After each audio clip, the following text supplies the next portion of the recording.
Radio Pakistan के producer मरहूम मोहम्मद अनवर हकड़ू की जिंदगी पर रिपोर्ट। अपनी जिंदगी के 22 साल रेडियो पाकिस्तान के लिए वक्फ करने वाले मोहम्मद अनवर हकड़ू जून 1952 को शिकारपुर में मोहम्मद उस्मान हकड़ू के यहाँ पैदा हुए।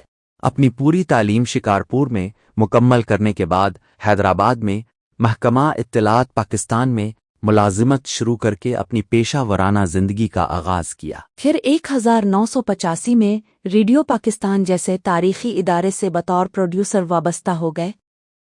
अनवर हकड़ू ने रेडियो पाकिस्तान पर बड़ी तादाद में नए फनकारों को मुतारिफ कराया। जहां शेख इब्राहिम और जहांगीर कुरैशी जिनके नाम रेडियो ड्रामे के लिए अहम हैं, वहीं अनवर हकड़ू को भी एक अलग शनाख्त मिली। उन्होंने रेडियो पर नश्र होने वाले हर किस्म के प्रोग्राम रेडियो पाकिस्तान पर बतौर ब्रॉडकास्टर पेश किए।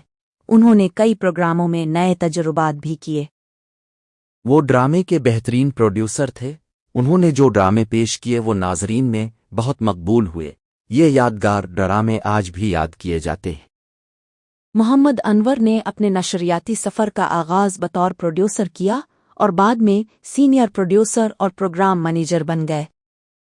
नशरियात के इस सफ़र के दौरान जब रेडियो पाकिस्तान मिट्टी का आगाज़ हुआ तो एकना साहिब वहाँ के पहले स्टेशन डायरेक्टर मुकर्रर हुए और वो थर के सोहराई इलाके में रेडियो पाकिस्तान मिट्टी की आवाज़ को मकबूल बनाने की जिम्मेदारी भी निभा रहे थे।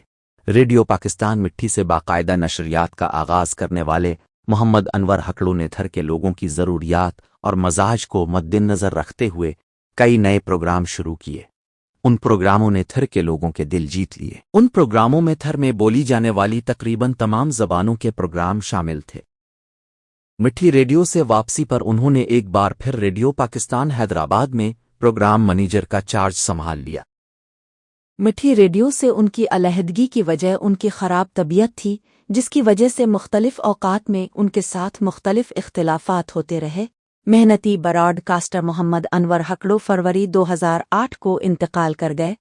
जब भी सिंध में रेडियो की नशरियात की तारीख मरतब की जाएगी, अनवर हकड़ू की मेहनत को हर मुमकिन अंदाज में सराहा जाएगा।